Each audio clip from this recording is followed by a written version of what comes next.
Қайырлы күн достар. Бүгін сіздермен ағзаға өте пайдалы, жасалу жолы өте оңай, кез келген тағаммен үйлесетін квашеный капустаның рецептімен бөлісемін. Ашытылған немесе тұздалған қырыққабат деп те атаймыз. Видеоны соңына дейін қарап, менімен бірге болыңыздар. Ең алдымен тұзды ерітінді дайындаймыз. Ол үшін бізге 3 литр суға 3 ас қасық тұз, 1 ас қасық қант салып, араластырып қайнатуға қоямыз. Қайнауға жеткізбей суытамыз. Қайнатуға жеткізбей өшіріп суытамыз. Оған дейін көкөністерді дайындаймыз. Үлкен ыдысқа сәбізді корей үккішінен өткіземіз, немесе жай теркадан өткізуге де болады.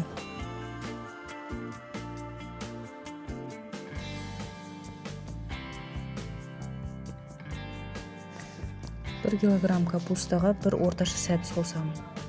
Сәбізді қоспаса да болады, ол өз еркіңізде. Менде 3 килограммға жуық қырыққабатқа оған 3 орташа сәбіз қолдандым. Қырыққабатты жұқалап, ұзыншалап тураймыз. Қырыққабатты ұзыншалап турап алып, сәбізге қоса береміз.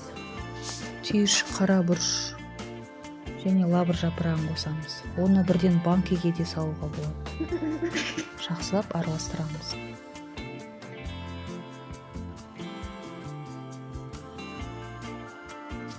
Банканы сілдеудің қажеті жоқ.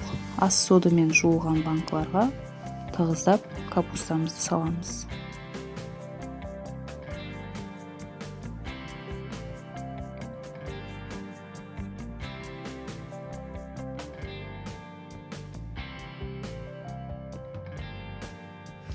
Бәрін салып болдық. Енді ұзынша ағаш таяқпен немесе сушидің таяғын қолдануға болады. Немесе осындай ұзынша құралмен қырыққабаттың орталарын ашамыз. Ашып, тұз ерітіндісін құямыз, құйып шығамыз. Толтырып құйып шығамыз. Банкалардың астына тарелка немесе осындай поднос қоямыз, себебі тұз ерітіндісі көтеріліп төгіледі. Банканы таза марлымен бетін жабамыз. Бөлме температурасына 3 тәулікке дейін ашытуға қоямыз. Бөлме температурасына қарай ыстық болса 2 күнге, ал салқын болса 4 күнге дейін қоюға болады. 1 тәуліктен кейін күніне 2-3 рет таяқшаның көмегімен ортасын ашып, газын шығарып тұру қажет. 3 тәуліктен кейін қақпағын жауып, салқын жерге погребқа немесе мұздатқышқа сала береміз.